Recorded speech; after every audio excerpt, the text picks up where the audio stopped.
Hello, everyone, and welcome to Scary Stories We Tell. I am Chris Stash, And I'm just fired. and we're the hosts of this lovely little show. And you've heard us doing these kinds of episodes before, but if you've clicked on this episode, you know what you're in for.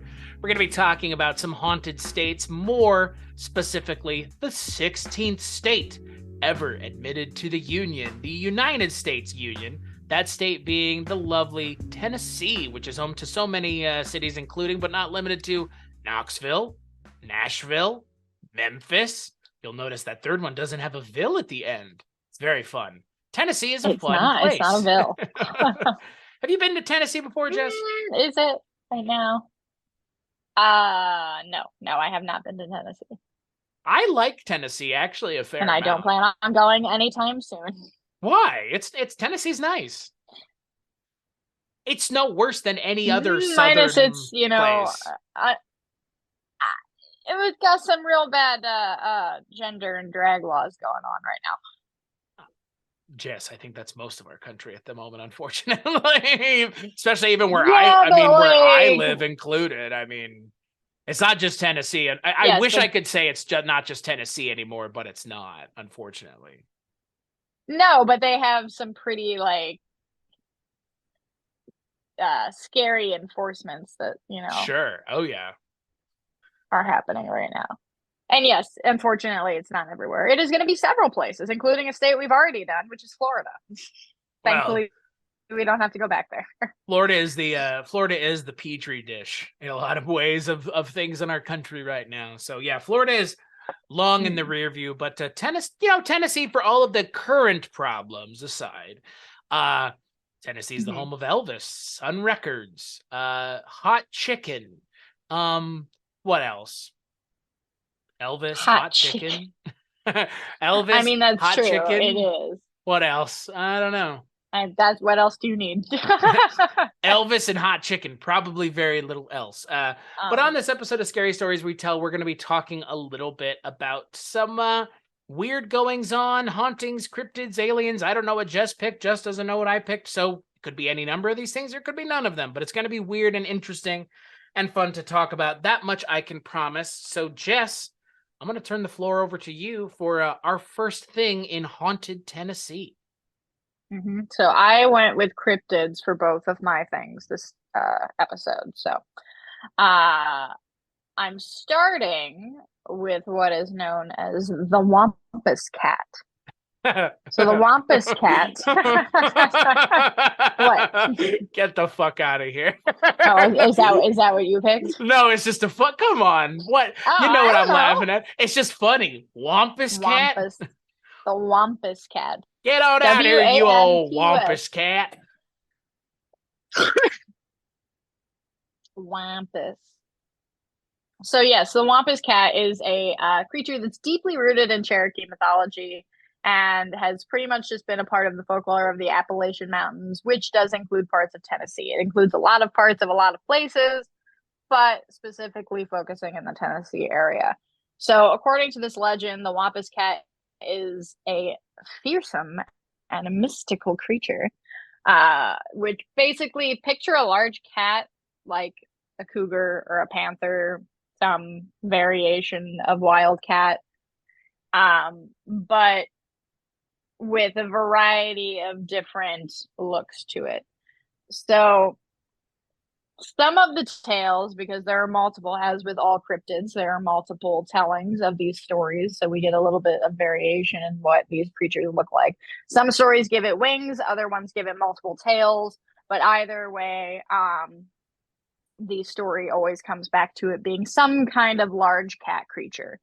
So it revolves around a Cherokee woman who, out of curiosity, disguised herself as a wildcat to secretly observe a sacred tribal ceremony that she was not allowed to as a woman.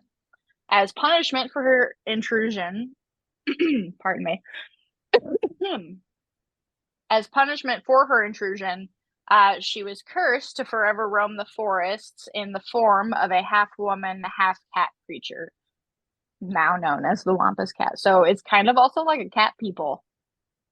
Like, right? Like the terrible movie. Sure. Cat people. It's like a Skinwalker, right? Like, Who's in it? Mouth Yeah. Yeah, basically. So now the Wampus Cat is said to be a creature of the night and is seldom seen by humans. But if someone does happen to come across it, it's believed to bring bad luck or be a foreshadowing of something bad in your future to come. The legend of the Wampus Cat has been passed on through generations, obviously, and adds to all of the folklore, rich folklore of Tennessee. So yeah, it is obviously. I would put this in the like the revenge tales, right? If we categorize different kinds of cryptids and folklore and legends, there's a lot of them that like focus on revenge, and I think this one's probably pretty steeped in that. Given that if you do happen to see the Wampus Cat, you're in for some bad luck. Well, and I mean, we've talked about these kinds of things before, where there's something tied to it, right? Like, oh, it's a person who did something and now something has happened to them. Like we've heard these before. I think this would have been a good candidate to be on Lost Tapes. Yeah, if you think about it, it would have been of all of the ones that they did that they should have not done at all. And I mean, look, like we talked a little bit off mic here before we started recording this, and that we both found it a little difficult to find some interesting stories to talk about. Now, when I say that, I kind of mean that, like, and I've said it on episodes of this particular segment before, that a lot of the haunted stories are very samey in American culture, like throughout the states. A lot of them are very samey because a lot of them are set in hotels and asylums and former plantation houses and all of these things. So I try to steer away from like the ones that you've heard on like all of the A&E ghost story shows. And this one, you know, with the cryptids, this is something that I have like we've heard about different cryptids that are like this, you know, the half human, half animal of some kind, cursed to walk, whatever. I mean, that's like a werewolf, that's like a skinwalker, that's like many things. But yeah, I mean, this would have been a great one to have on Lost Tapes because I think it's one that's not like really talked about. Plus, you know, dip into some indigenous people's folklore, which I think was sadly missing from that show in general. I mean, we have some usual suspects that they talk about, but they could have really taken an opportunity to, you know, shed some more light and attention on things like that. Well, when they did the when they did the Skinwalker episode, it was, I don't think it was offensive, but it hadn't aged well per se. It was very like, oh, look at the native people, like, get them, like, and it's like, exactly. Okay, like, whatever, fine, like, that's gonna be their prerogative. I understand, you know. Oh, it's like Asian culture for people. It's like, oh, it's weird and I don't understand it, so there must be something about it that's kind of scary. And it's like, right, not necessarily, but no. I mean, most tales like this, you know, the Wampus Cat and a lot of, you know, ghosts and legends from Japanese and Chinese and Korean and, you know, all manner of other Asian cultures generally fall into a story of somebody getting really, really wronged.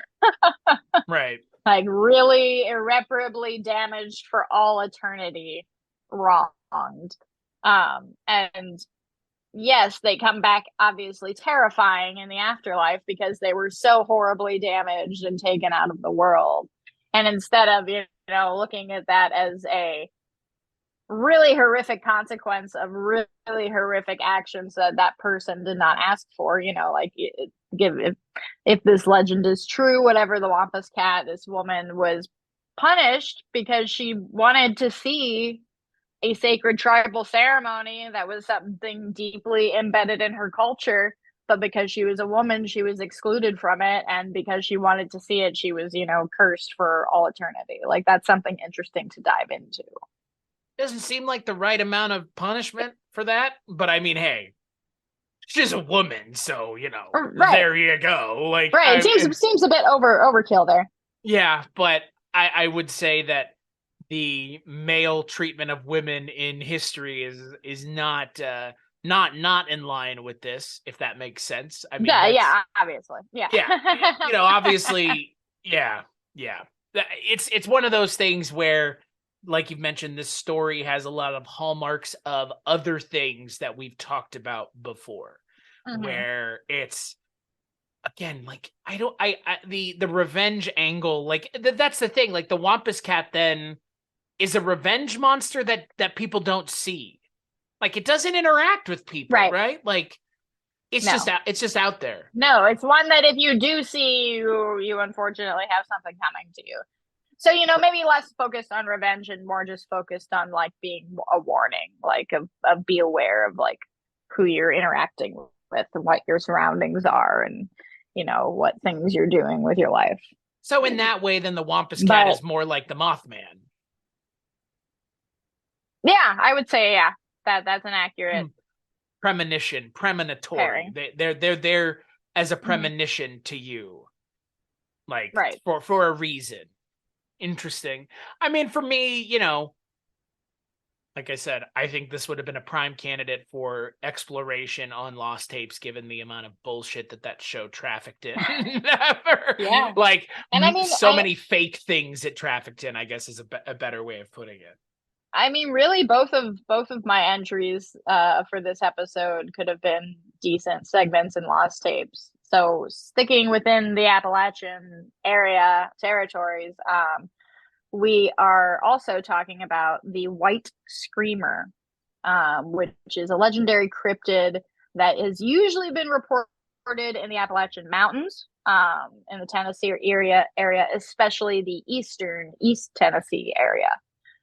It is described as a large white creature with glowing red eyes, and witnesses claim that they hear a bone-chilling scream and howl associated with it. So essentially, encountering this creature would look like a massive white canine or wolf-like creature. So we have two animal cryptids going on here. But with exaggerated features like oversized teeth and claws. So I guess kind of like a white werewolf-looking creature. The White Screamer is known for its eerie vocalizations and is commonly associated with remote wooded areas and hikers. Commonly associated with remote wooded areas and hikers or other, outdoor adventurers. Sure. who are exploring the Appalachian Mountains are often the ones who are reported seeing these things. So it is worth noting that despite the numerous reports and local legends surrounding these cryptids, there's no scientific evidence supporting their existence or their supernatural attributes. So this one is very, very, very much likely just a figment of storytellers who happen to go on hiking adventures and want to have a cool story that comes back with them. But they, this creature again is very reminiscent of other things we've talked about. Kind of, I would say, in the vein of maybe a Yeti mixed with a werewolf creature of some kind, given the white fur.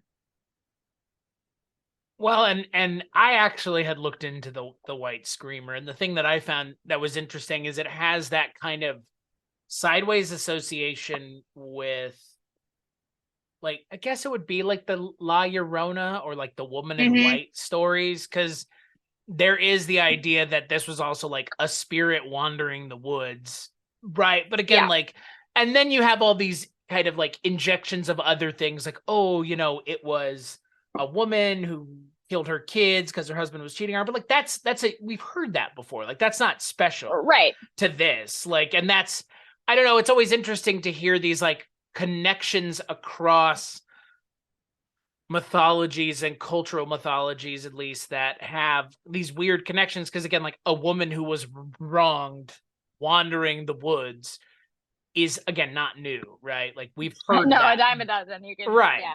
So that kind of like slots into this story, but then at the same time, there's things that don't, like, the whole idea of it looking kind of like a wolf or having like a wolf skull for a head. Right. which is not Right. normal for this. With Like that's over exaggerated teeth and claws. right. Which normally, like in the Woman in White or La Llorona stories, it's just a woman. Like there's nothing. Yeah. There's no like shape shifting creature. None of. At least I don't think. At I least would not in the say ones I've heard. I would say likely where this comes from is some, hunters, hikers, mountain climbers back in the day were encountering very large wolves way out in in nature where they're undisturbed, they're thriving in their own environment. It's snowing, maybe their fur is, covered in snow or whatever, maybe they're lighter colored, who knows? And encountered these very large wolves, and then, as we know, when you tell those stories, they just become, like, oh, I caught the fish and it was 10 pounds, oh, I caught the fish and it was 20 pounds, oh, I caught the fish, and so on and so forth. Yeah, I would be inclined to agree with you. I think that this again comes from maybe like a preventative myth too. We talked about that on the last episode, like don't go into the woods. Like don't go into the woods or the white screamer will get you. Like, and again, like what does that mean when we say it will get you? Like in this it doesn't seem like the thing is violent. No, like, I mean, you get a sense that if you come across something like that, it could be violent if you spook it. But like they don't say like this is searching out people and attacking them. No, it's mostly just encounters of like, oh, I was hiking in the woods and I saw something, moving about in the woods. Yeah. I think it's interesting. I think, again, I love a good story about a thing in the woods. I guess it's could also be considered a banshee. Yeah, a white screamer, because it's also known for howling and screaming, obviously. So yeah, it's interesting. It's interesting. I mean, to me, it's just them ascribing something to a noise they're hearing in the night. Like right. What is that noise? Like, it's got to be some. It's not any animal I've ever heard of. So let's invent a story around that so that whatever that scream is, we can ascribe something to it. That, I mean, again, I don't know if ascribing something to something making noise in the night makes it less scary, but I guess it makes you feel better knowing that you understand. Again, like I'm not in that mindset. I don't think anybody really can be anymore, where it's like I need to invent something to explain something that's unexplainable. Like most things anymore are explainable within reason. So, people aren't having to explain why the sun goes up in the morning. Like that's not a thing anymore. I feel like we're past the advances of just human knowledge and technology has helped, I think, probably contributed to the fact that we don't have a lot of more modern day legends and things like that. Like that stuff kind of stopped. People stop kind of reporting things. It always is like cut off in like the 80s, right? At the very latest, like people have stopped reporting on a lot of these kind of cryptids and legends and stuff since we've become, more technologically advanced. I think more cynical in nature as a society to believe in things like that.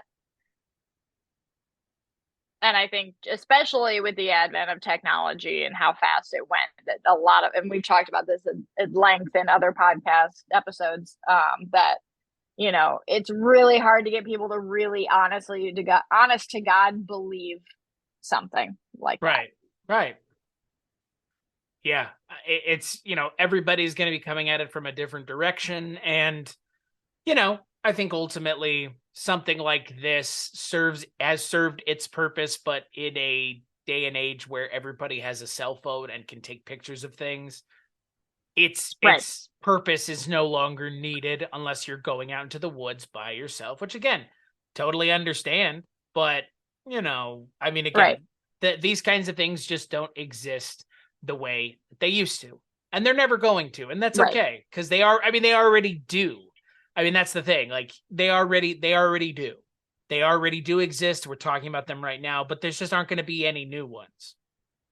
And that's the unfortunate part. I mean, the unfortunate part is there's not going to be any substantive new ones out there because everyone will just be like, well, I don't know how you're coming up with this. No, but what there can be is discoveries of animals and creatures in the sea and things that we did not previously know were around because of technology. Right. Exactly. Which is arguably scarier. Well, and you're totally right. I mean, that is 100% right. Like the ocean is the final kind of frontier. Like, I don't think we're gonna find a dinosaur in the depths of the rainforest, but I think that there's probably gonna be some very interesting, mind-blowing sea discoveries as technology advances, as sea levels, decline, and things are forced to move upward that weren't previously living upward. Right. Yeah, no, I agree with you. I totally agree. I think that, again, this was probably somebody misidentifying something, but that's okay. It was less misidentifying and more trying to find an explanation. Right. So I actually decided to do something a little different. I decided to pick some true crime because why not? Because people like true crime, and it's unsolved murder, which would have showed up on Unsolved Mysteries, which, we're both obviously huge fans of Robert Stack and that show. So I figure, hey, why not do a little true crime? Because I know you folks out there in Radioland love true crime. So the Tanning Bed Murders is one of Nashville's kind of more well-known unsolved crimes. It reminded me a little bit of there's a similar story in Austin. I believe it's like the Yogurt Shop murders, where it's like 4 like teenagers were stabbed to death in like a TCBY. And nobody knows why. Nobody knows who or why or right. So this is a very similar story. 1996, Nashville, Tennessee. Tiffany Campbell and Melissa Chilton are found dead in February of that year in a place that's name should only give you a heads up as to whether or not you should be avoiding it or going in there. Place was called Exotic Tan for Men, and it is exactly what you think it is. It's a front for prostitution masquerading as a tanning salon, apparently. And on February 22nd of 1996... Boy, what danger could happen there. Right. So on February 22nd of 1996, Melissa Chilton and Tiffany Campbell were found stabbed to death in the back of the business. And they were stabbed over 100 times between the two of them, which is a lot. But, I mean, that's not bad. I don't know why I said, okay. Like, each? So 200 times? It's all terrible. Right. Yes. Look, the brutality behind it, obviously, we're not FBI profilers here, but we sit and we talk about this enough and we do enough research that it's not us making assumptions here. The amount of stab wounds and violence behind the acts would seem that the people knew or had some reason to be so violent and vicious towards these two women. These two women were apparently more or less kind of coerced into working at this place, but they were making a lot of money. So I'm sure, again, it's, jerk some dude off, get $600 type thing. Like, if you can make that work for you, I have no problem with it. If you're wanting to do it, sex work is perfectly fine. And if you're not in danger, traffic sex work, well-regulated establishment. Yeah. Traffic sex work, on the other hand, obviously not so fine. So it may have been that. I mean, again, it's not really made clear. This place didn't exist very much longer after the murder of the two women, the Exotic Tan for Men. I can't imagine. Yeah. So the two of them were murdered.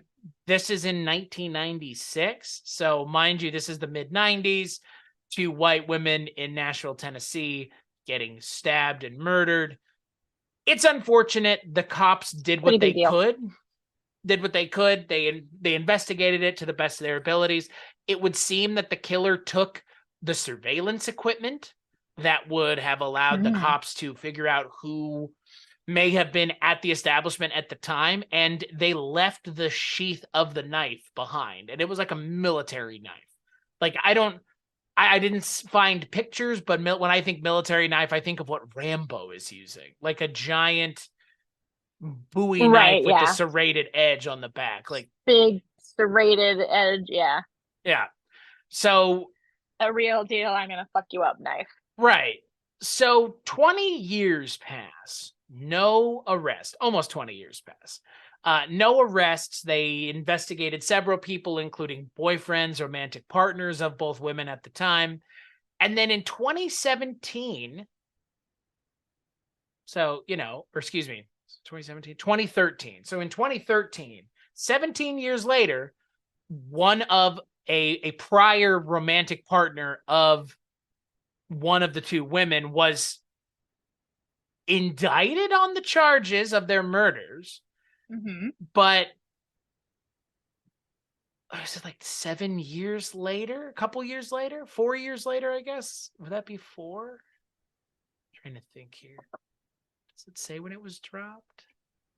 Okay, so he was indicted in 2013. 5 years later, the state dropped the charges against him. Okay.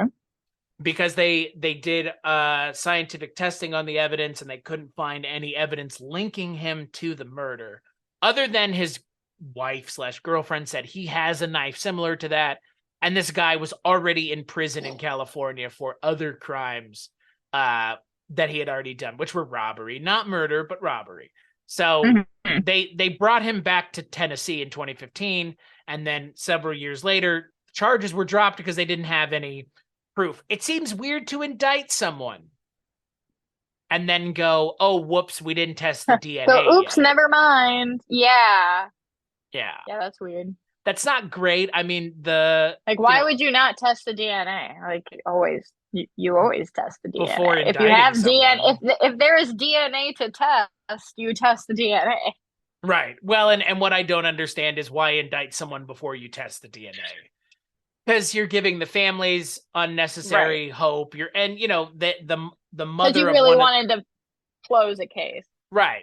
And look, I get that. I mean, the mother of one of the two women has been quoted in several of the articles that I did research on, saying like, "We're never going to give up. We're never going to stop caring about this and our daughter's murder." And like, yeah, good for you, because you need to be the ones to take up the mantle, because it seems like the system is. The system maybe is working, but not very well. I don't know. Right. Like, it's the mid-90s, 2 white women in Nashville getting stabbed to death in a front for possibly prostitution. Like, yes, people are going to feel bad because they're, this country loves a good white woman in peril, but especially a young, good-looking white woman. But the reality is there is the component of it that many people probably had a problem with, which is they were involved in sex work, which all of a sudden, when you talk about sex work in this country and people being murdered, those people are often forgotten and or completely ignored altogether. So I do wonder how much, if any, of that plays into the lack of kind of movement. But at the same time, they did find someone that they brought in. They just indicted him and then said, oops, big oopsie, never mind. Which I don't even like. Here's the thing I'm thinking of. Like, if you're the family of these two women that were stabbed to death in the 90s, 17 years later, someone is finally being brought in for it. But then years after that, they walk it back and say, oh, sorry, the evidence actually doesn't show that he was there, had anything to do with it. It more or less exonerates him. Is it worse to have brought that person in and gone through all that rigmarole and then just get to the end and nothing? Or is it better to just have never had that false hope to begin with? That's what I can't figure out here. I don't know where I would come down on it. I've never had this happen to me, and I hope I don't. But I just wonder, is it worse to just have never had that hope kind of externalized? Or is it better to just like internalize your hope and hope to God something happens and it actually gets resolved? Because this is worse, and I guess this is worse in my opinion. Yeah. I mean, I feel, again, Nothing like this has ever happened to me or anyone I know, and I, hope that nothing like that does. But in my mind, I feel like I think it would rip open the wounds again more that really weren't even healed to begin with, to have gone through the whole thing, actually get an indictment, have that be like, oh, it's finally done, and then have it all completely retroactively, destroyed, and then you're Right. back to square one. Yeah, I don't know. I feel like it would be worse. Like, I feel like I would rather have just kept on hoping if that's where I was going to have to end up anyway. Right. I think I'm with you. It for me is just one of those things where, like, And I would be absolutely like livid that like the system didn't do their due diligence in testing DNA. Like, that's a basic thing. DNA testing was invented for a very, very, very, very important reason. right. To make sure that we don't go in a fucking To circle cut, yes, chasing our tails. Like, to cut down on wrongful indictments, to, expedite cases like this and actually get them solved, not to just be like, oh yeah, fuck it, we'll test it later because we're really sure. It's like, no, it'd be like having the exact lottery ticket numbers and knowing what the exact lottery ticket number was, and then being like, nah, I'm gonna guess like just one off because I think that prediction is wrong. It's and like, why and do you know better and so they than got the a DNA from the knife too, but it was like a partially degraded DNA. Like, it wasn't even a good match to his right? DNA. And also he was exonerated because he had an alibi that he was at his mother's apartment on the phone during the time of the murders. So it's like he never Mhm. even thought he was going to get called in for their murders. Again, like, he's off Right. committing, robberies and doing other things, but this guy had never been kind of worried that he was going to be pulled in. Patrick Streeter is his name. He's like, I'm never going to get called in. I was never really worried about being charged, is what he said only a couple weeks ago in an interview with Fox 17 in Nashville. He's like, I never really worried about being charged, but when I actually was Right. charged, it was shocking to me and pretty devastating. And like, again, like, this Yeah. seems like a failing on so many parts. But ultimately, at the end of the day, two young women are still murdered and dead, stabbed to death hmm 100 times between the two of them, and hmm nothing. Again, nothing. The system chases its own tail, looking at people that Right. I mean, again, at least the guy isn't in jail for it. Because, there are Right. plenty of people in jail who didn't do anything. So at least there's that. Exactly. But I just can't imagine being on the receiving end of, like, you murdered someone Yeah, no, absolutely 30 not. years ago. Like, prove to me that you didn't. And it's like, prove to me that I did at this point. Like, Right. that's the thing I don't understand about all of this in terms of like cold cases and stuff at this point. Unless you have like overwhelming amounts of evidence towards someone, like, I don't know how any of this stuff can get done. It's like, I don't Right. remember where I Exactly. was last Friday afternoon. If you asked me, I'd be like, No, my saving grace is that I'm on my phone a lot and I'm texting and like doing things a lot, so that there's like timestamps and things of where I was, what I was doing, or who I was talking to say, for Your the Honor, most it would be part. impossible But for me like, to murder someone. I was texting Chris the whole time. right, exactly. Like, yeah, like, okay. Like, again, like, I in this day and age, like, is that enough? Like, by having Yeah, your I don't, phone on you and texting someone, like, is that an alibi enough? Because they send people to probably not. jail. I don't know, but they sent Adnan Saeed to jail because of fucking bad cell phone tower data. So, and that was Right. 20 years ago. So the cell phone stuff is better now, maybe. But look, if they want you to go to jail for something, you'll go to jail for it. You'll Like, go, oh yeah, absolutely. yeah, yeah. Just ask Whatever Damien that Eccles reason and his is. friends. They know all about it. Like, Right. And you even know, if you're just the collateral damage of like, we just want to get this case closed and you're the closest person we can do it with. So, right. Exactly. Stephen Avery. Sucks to So, suck. yeah. I always find those cases very interesting. The ones where it's like, I don't think the person did it, but at the same time, like, what a shitty stroke of coincidence that you were in the position where they could make you out to be the person, though. You know, like, and I don't know, like, there's Right. got to be some of that is intentional. Like, I've always wondered with these people that are like, I'm innocent. Like, did the person who actually did it have a hand in making it look like you did it? Like, is that a thing, or is that just like a movie thing? Is that like a Yeah. narrative thing? Like, I always wonder that, because like, if Right. Are people you are being framed? right, because like, if people are as out for themselves as we're led to believe they are, would it be too much to think that someone would like do it intentionally and then like also be I so mean, forward I thinking think to they'd have. pin it on someone I else? think you Like, would. I think you would have to be like a mastermind type criminal to be able to manage that much. I mean, look, like there's people who murdered people and got away with it prior to DNA who were probably so fucking stupid about it and would have gotten caught immediately, but because there wasn't DNA, they didn't. And now I feel like murder crimes like murder typically happen for, a reason of either passion or insanity.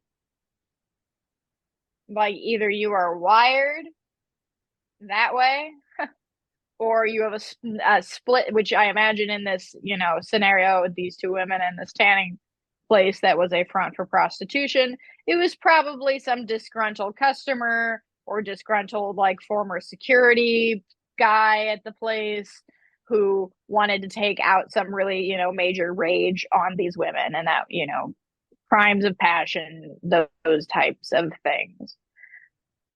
I feel like the type of criminal that you'd have to be to a premeditate your murder first of all, because if you're going to go through the rigmarole of premeditating who you're going to set up, I imagine you're also premeditating this murder.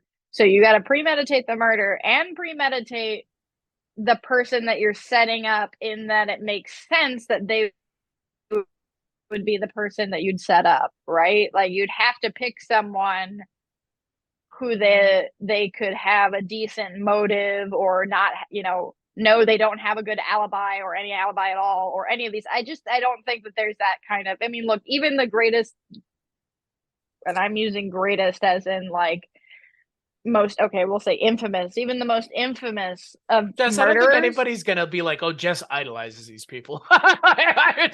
Jess is idolizing them. Careful. These infamous, serial killers aren't even that good, right? Like, No, I now was gonna granted, say in a serial BTK killer was setting, jerking off on his victims. Like, BTK would have been caught right? like And that's a that. matter of Like, DNA, and that is right, how BTK got caught eventually, is because of DNA, right, right? exactly. Which he And would not have done. I assume if he had known that they would have been able to process that information in the future, he might not have done what he did. But also, he is a moron. I mean, like, he was he also is an doing it on, idiot. like, he was killing people that were on his like route of like assistance, right? Because he was a home security guy that went into people's homes, and he went into people's homes whose homes he had been in before. Therefore, there had to be some sort of paper trail, you would think, of the fact that he went into these people's homes, but because nobody could get anything, like concretely down, it took decades. But yeah, I don't feel I feel like the only time there's like a framing happening is when people hire like a hitman. Like Just that's so kind of dumb. framing adjacent. Do those ever Framing work adjacent out? where it's Like, like, I didn't do it. No, I don't think so. Like, not unless it's a movie and you hire a real hitman. Like generally the hitmen that people are hiring are what, just like drug dealers and shady people they find on the internet, or cops in disguise. I was going to say, like, if The Sopranos has taught me anything, it's, Right. hire drug dealers and cops to do your dirty work. Yeah. Because cops can get away with it. And I think that kind of the mob is the only type of like the industry of, organized crime, I think, is definitely out there framing people that didn't do it, or at least they were. Maybe not so much these days, but back in the day, yeah, absolutely. I think that happened. But no, I don't. Maybe there is some mastermind serial killer right now going around and like framing all these people for all these murders and somehow getting them into. But I just feel like that's so much to take, like, to have to manage. Well, isn't what's that? I'm trying to remember what the name of that serial killer is. That like he was Zodiac and he was, he was BTK, Right. and it's like he was all these things, and all these other people are in prison for his thing, and it's like, is it No. not Yeah. John Wayne? Not it's Wayne something, but he's Yeah. like he also killed John Benet Ramsey, and it's like how the Yeah. fuck could one? It's He like lives Santa Claus forever. all of a sudden, like. How could Right. one man in one night make all these deliveries? Like, how could one guy do all these things and not get caught? Like, it's just, it's not that convenient. It never has been. Like, that's not. No. And that's the thing here. Like, it seemed like this guy was a convenient person to look at, to bring in. Like, this guy already had a criminal record. He knew one of them. He might have owned a knife at the time that looked like that knife. Like, as far as I'm concerned, yeah. I mean, if you're a lazy cop who wants to just make an arrest, it seems like an easy person. But then all of a sudden you start doing your due diligence and it falls apart. That's like, then why were we doing any of this? Like, if you, speaking of BTK, if you look at the BTK investigation as a model for how you should do these kinds of things, they did it the right way. They let him hang himself. They gave him the rope to hang himself with. Right. And that's the smart way to do it. Make it so that there is no option as to who it could be. The only person that could be doing this is the person who had to have been doing it before. And that's what they did with fucking Dennis Rader. Yeah, Can you track this floppy disk? No, we can't. Well, we never will be able to. So send it along. No, dummy. God. No, not at all. Never will we ever be able to do that. And then he's like, why did you lie to me? It's like, why would we tell you the truth? Like, why did you murder people? Right. Like, why'd you put us in the position why'd you put us in the position to have to arrest your ass, motherfucker? Like, and I don't want to side with cops. I never want to side with cops, but I got to side with cops when it comes to BTK.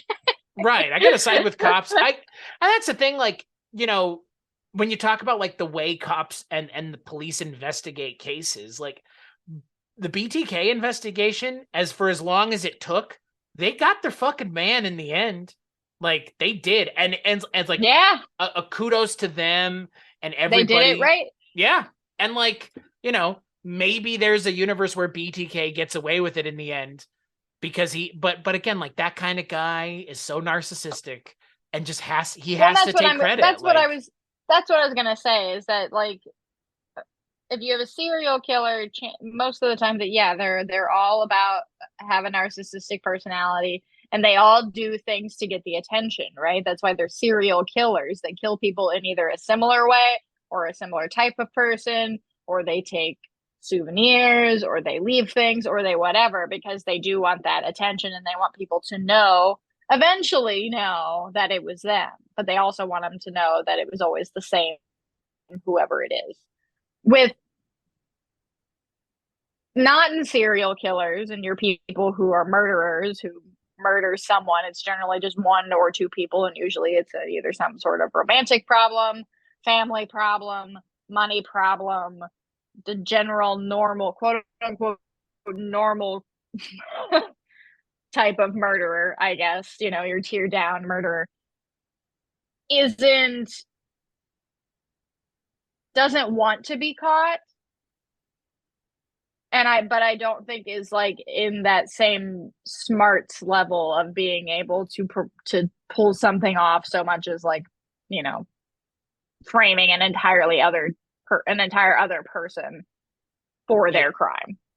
I would wager the person who committed this crime probably one of two things: either never did anything else, like this was their one thing that they did and that was it, or they've done it or they've done it so many and is very terrifying. Right. Or they've done it so many times that this was just old hat for them and it doesn't matter anyways.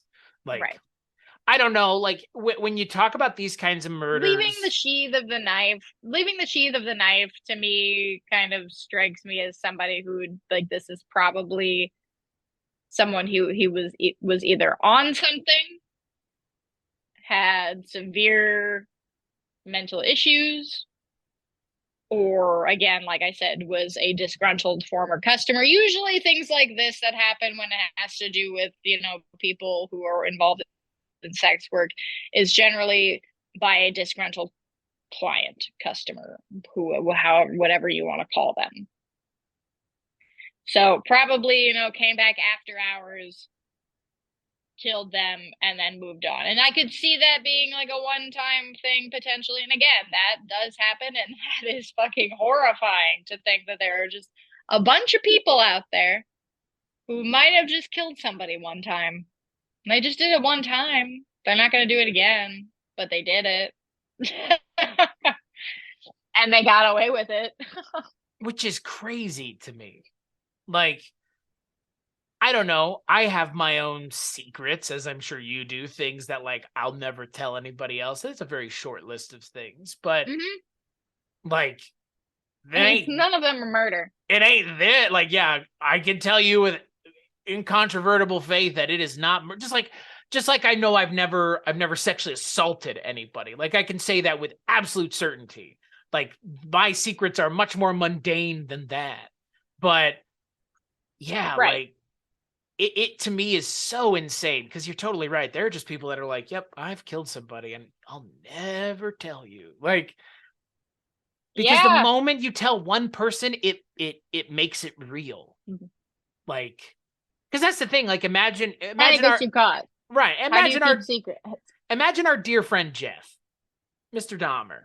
Okay. Right. Let's just theorize here. Dear old Jeff never killed someone past the first person he killed. Stephen Hicks's body would still be waiting out there in the woods. Yeah. You know what I mean? Like, he never would have if he was the kind of person to do it once and never do it again, never would have come clean. Nobody else probably would have died, but Stephen Hicks would have died. But like, right, that would have never gotten solved, because that's the kind of murder that doesn't get solved, because that's the kind of murder we're talking about. If you want to go kill someone, I don't know how to say this in a polite way, but it's very easy to go kill someone and get away with it. If you really think about it, it ain't that hard. You just go find someone that literally is on the fringes of society, and you just make them disappear.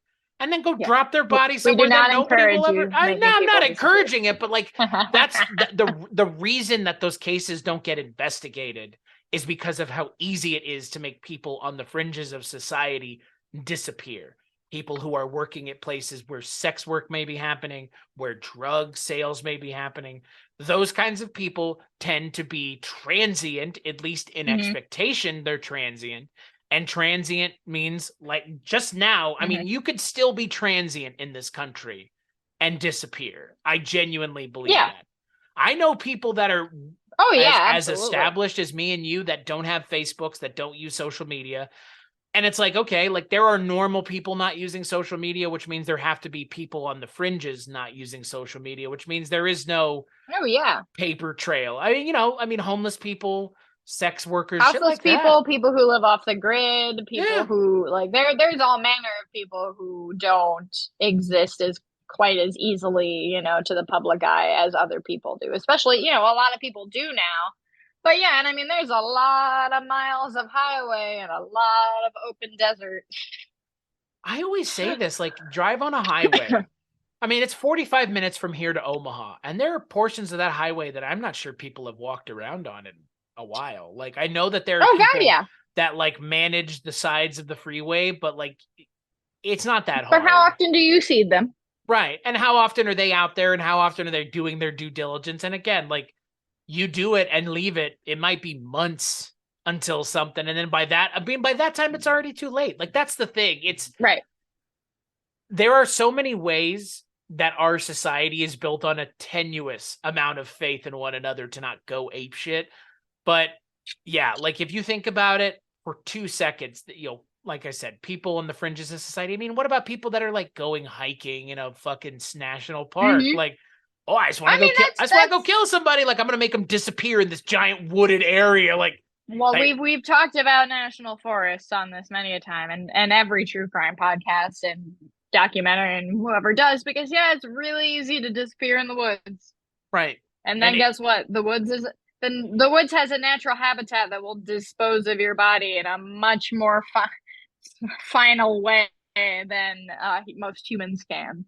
right. So Yeah, and that's the fucking reality is like you die out in the woods unless somebody finds you pretty quickly, like they're not gonna find you at all. They're yeah, gonna find and I like mean, a look, piece of you, maybe if they're lucky, but good luck it being able to be identified as you at that point, as opposed to just random bone of something, which must be yeah, the most ignominious way to go. Like that's got to be the most ignominious way to just die, and then somebody take your body into the woods, and then the animals get to your body and they just take your parts to the yep, wind. Like, oh, what an ignominious way to go. Like you're essentially wiped off bye, the face of the earth. Like, yeah.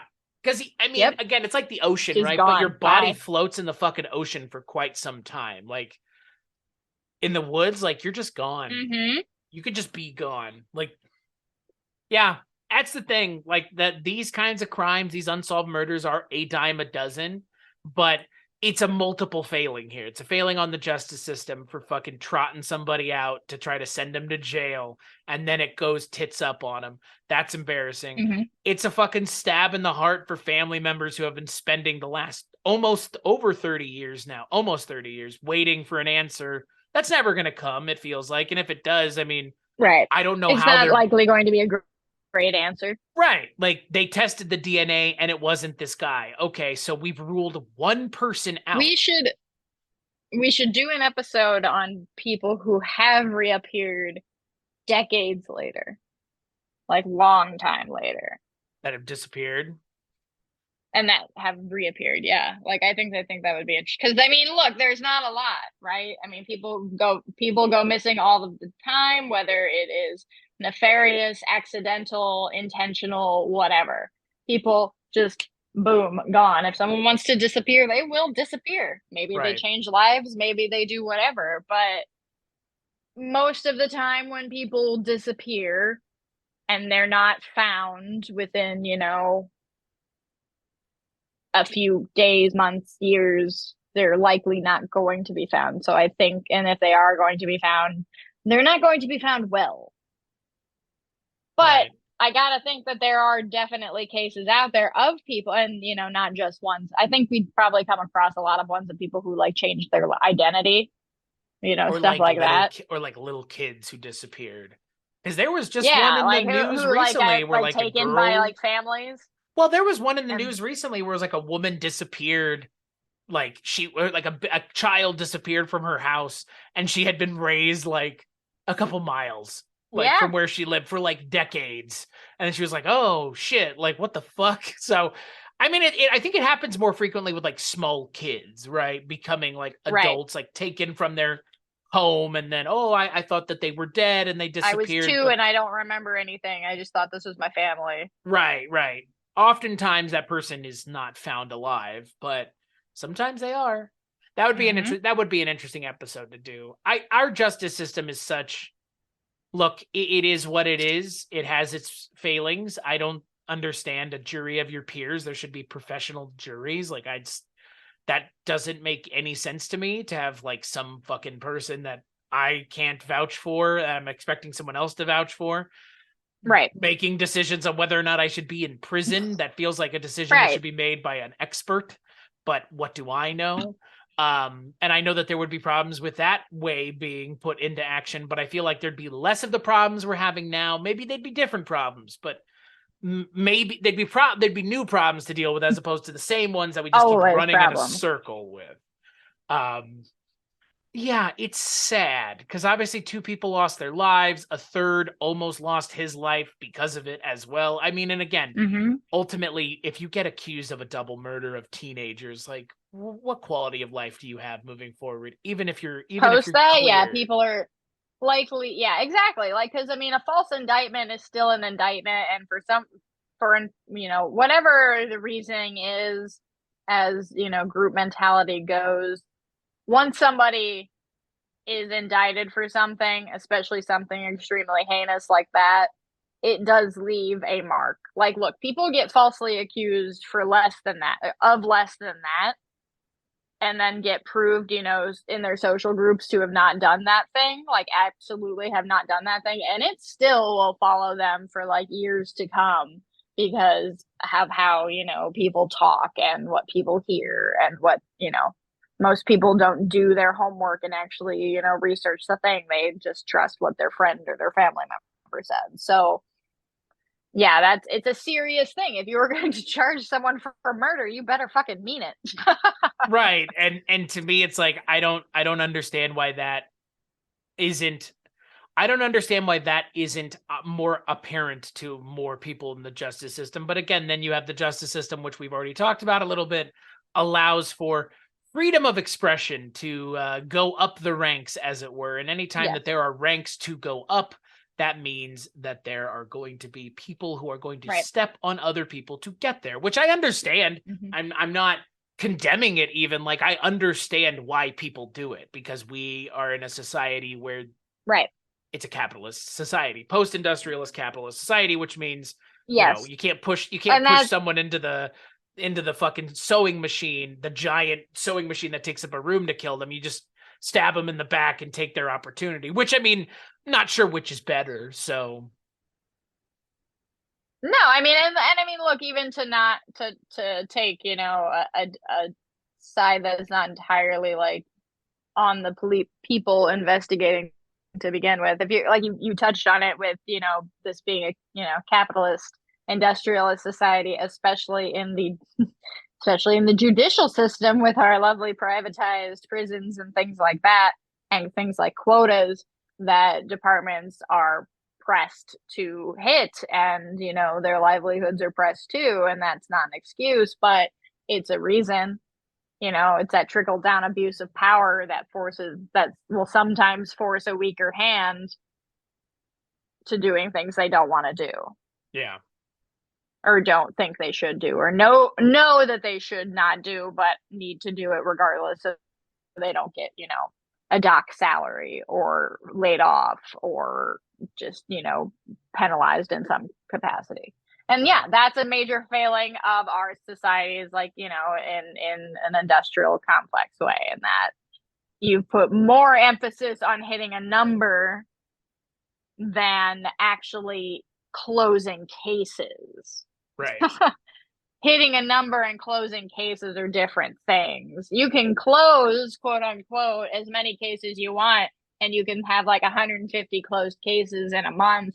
But if only 50 of those are actually closed with due diligence and like certainty, is it really, you know, helping anyone? I mean, I too like just throwing innocent people into prison. Right. I'm a fan of that myself. Just incarcerate everybody. Yeah, everyone goes.